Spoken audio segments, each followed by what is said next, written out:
अपनी अलीगढ़ लोकल पर आप हैं आरजे शिवाई के साथ only on 104.6 FM tadka. Technology day पर टेक नॉलेज। हाँ जी बिल्कुल, शिवाय आपके साथ 104.6 FM तड़का पर आप सुन रहे हैं इस वक्त टेक नॉलेज, क्योंकि आज है टेक्नोलॉजी डे। तो इस मौके पर हमारे साथ में साइबर एक्सपर्ट, क्योंकि साइबर फ्रॉड बहुत बढ़ गए हैं भाई, और अलग अलग तरीके के साइबर फ्रॉड है। आइए करते हैं बातचीत। मेरा नाम उमेद मील है।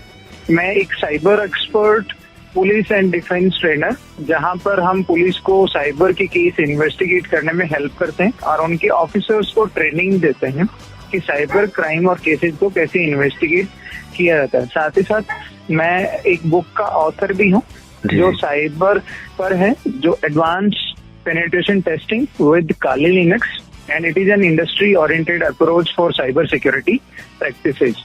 Great great great sir. अभी तक तो आपने बहुत सारे केसेस मतलब सॉल्व भी किए होंगे, देखे भी होंगे। मोस्टली किस तरीके के केसेस सामने आते हैं साइबर क्राइम को लेकर के? जी, साइबर क्राइम में मेजर दो कैटेगरी हैं, जहां पर सोशल मीडिया से रिलेटेड क्राइम, जिसमें किसी को हैरेस करना या किसी का सोशल डिफेमेशन होना, और दूसरा सबसे मेजर कैटेगरी है फाइनेंशियल फ्रॉड, जिसमें जो आज हमें देखने को मिलता है बहुत सारी लोन एप्लीकेशन है जो फेक एक वेबसाइट होता है या फिर मोबाइल ऐप होता है, जहां से कोई लोन ले लेता है। बाद में वो लोन रीपे करने के बाद भी उनके जितने भी रिश्तेदार हैं या फिर जो फोन नंबर उस मोबाइल में स्टोर थे जहां पर एप्लीकेशन इंस्टॉल हुआ था, वो चुरा लेते हैं। उसके बाद वो उनके रिश्तेदारों को फोन करके गंदे मैसेज भेज के या फिर आजकल एआई जो टेक्नोलॉजी है उसको मिसयूज करके बहुत सारे ऐसे अबनॉर्मल फोटोग्राफ्स बना के उनको ब्लैकमेल करते हैं और ज्यादा पैसे लेने की कोशिश करते हैं। कई बार आपको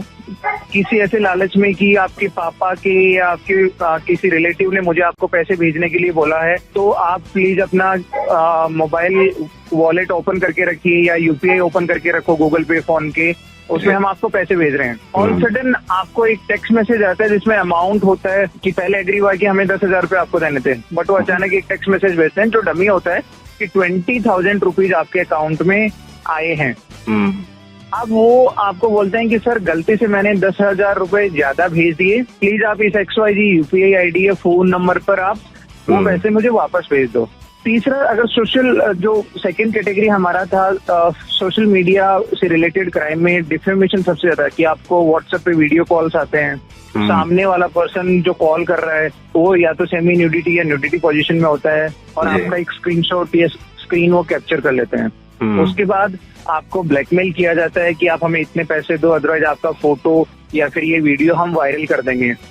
तो ऐसे में लोग सोशल रेपुटेशन को सेव करने के लिए वो पैसे देना स्टार्ट कर देते हैं। तीसरा जो सबसे क्रिटिकल और आज की डेट में सबसे ज्यादा हो रहा है वो है साइबर किडनैपिंग। आज आपको व्हाट्सएप से, फोन से या ऐसे किसी इंस्टेंट चैट मैसेजेस वाले एप्लीकेशन टेलीग्राम से मैसेज आता है कि आपको XYZ हार्म पहुंचा सकते हैं, आपका बेटा या बेटी स्कूल गया हुआ है तो हम उसको हार्म कर सकते हैं, हम आपकी किसी और रिलेटिव को हार्म कर सकते हैं, आप घर से बाहर नहीं निकलोगे। उनकी सारी इन्फॉर्मेशन उनके पास में होती है और उस बिहाफ पे ब्लैकमेल करते हैं।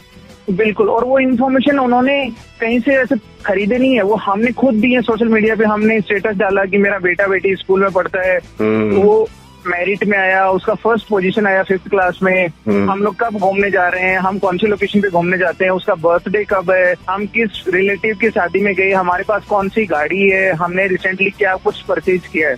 सुनते जाइए 104.6 FM तड़का। जैसे लड़का शिवाय आपके साथ में टेक्नोलॉजी में। आज हमारे साथ में साइबर एक्सपर्ट हैं और अब थोड़ी सी देर में बात करने वाले हैं सोशल मीडिया के बारे में, जिसके हम सब आदी हैं, जो हमारे जीवन का हिस्सा है। कैसे किन गलतियों की वजह से सोशल मीडिया से हमारी पर्सनल इन्फॉर्मेशन लीक हो सकती है और हम साइबर फ्रॉड के शिकार हो सकते हैं। टेक्नोलॉजी की नॉलेज होनी बहुत ज़्यादा ज़रूरी है। इसका अच्छा यूज़ तो हमारी लाइफ को आसान बना रहा है, लेकिन इसका मिस यूज़ हमारी लाइफ को हमें मुश्किल में डाल देता है। आज टेक्नोलॉजी से जुड़ी हुई और साइबर क्राइम से जुड़ी हुई, साइबर फ्रॉड से जुड़ी हुई बहुत सारी इंपॉर्टेंट टॉक करने के लिए हमारे साथ में टेलीफोनिक लाइन पर है एक cyber expert. Let's listen this talk. देखो, टेक्नोलॉजी एक ऐसी चीज है जहां पर आप चाहो तो क्राइम कैसे होता है वो सीख सकते हो, प्लस क्राइम से बच कैसे सकते हैं वो सीखना है। तो बेटर है कि आप ये इन टेक्नोलॉजी प्लेटफॉर्म्स को यूटिलाइज करो। ये नहीं कहता मैं कि आप इनको कभी यूज ना करो, बहुत सेफ वे में यूज करो, इनका इस्तेमाल करो सीखने में कि मैं अपने आप को क्राइम से कैसे बचा सकता हूँ।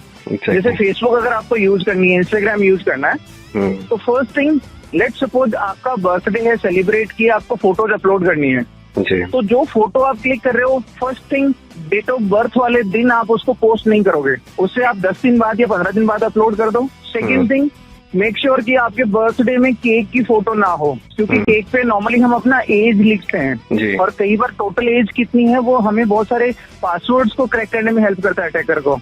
करेक्ट। थर्ड थिंग, बैकग्राउंड में आपका क्या है कि आपके कोई फोटोग्राफ्स हैं, सर्टिफिकेट अगर वॉल पे लगा हुआ है, ऐसी कुछ पर्सनल चीज, या आप डिफेंस में काम करते हो तो आपका यूनिफॉर्म में फोटो नहीं होना चाहिए जनरली, क्योंकि उसमें बहुत सारी चीजें डिस्क्लोज हो जाती हैं। तो ऐसी चीजों को अपलोड करने से बचें। फ्रेंड लिस्ट को हमेशा जहां तक पॉसिबल हो हिडन, प्लस पोस्ट को फ्रेंड टू ओनली रखें।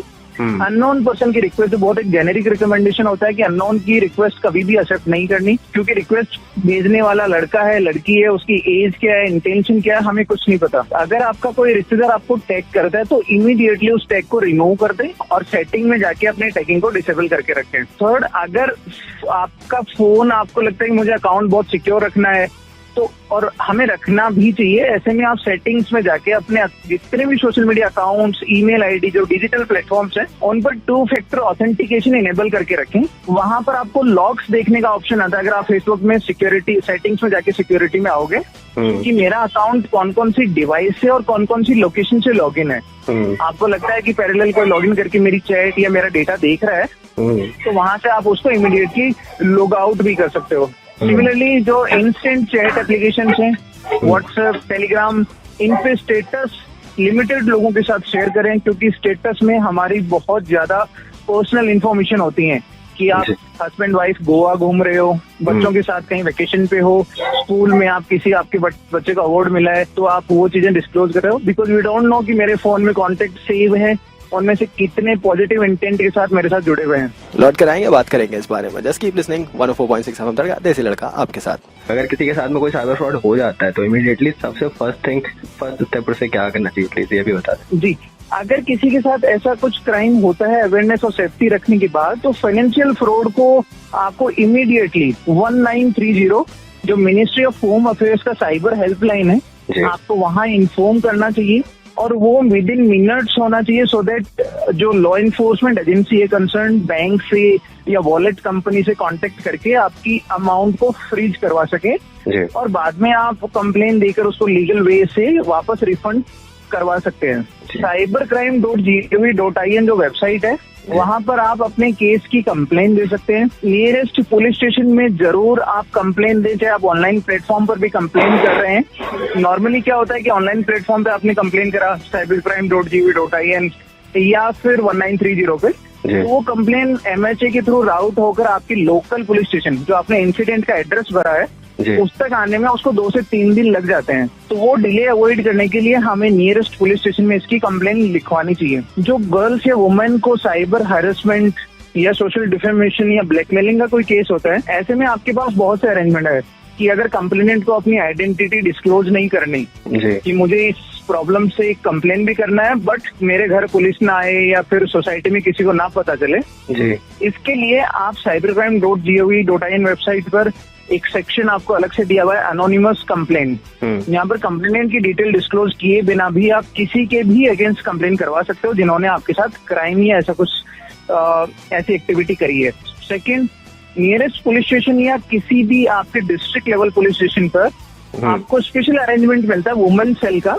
तो लड़कियां वुमेन सेल में भी अपनी कंप्लेन देके वुमेन सेल से रिक्वेस्ट कर सकते हैं कि मेरे घर पुलिस इंक्वायरी के लिए ना आए, इंक्वायरी जब भी करनी हो पुलिस मुझे पुलिस स्टेशन बुला ले और इस केस को मीडिया को डिस्क्लोज ना किया जाए बिकॉज ऑफ माई प्रिवेसी, और जो एक वुमेन का मॉडेस्टी होता है उसको हार्म ना हो किसी भी तरीके से। बहुत शुक्रिया आपका इतनी इन्फॉर्मेशन देने के लिए, थैंक यू सो मच। सुनते जाइए 104.6 FM तड़का, देसी लड़का आपके साथ।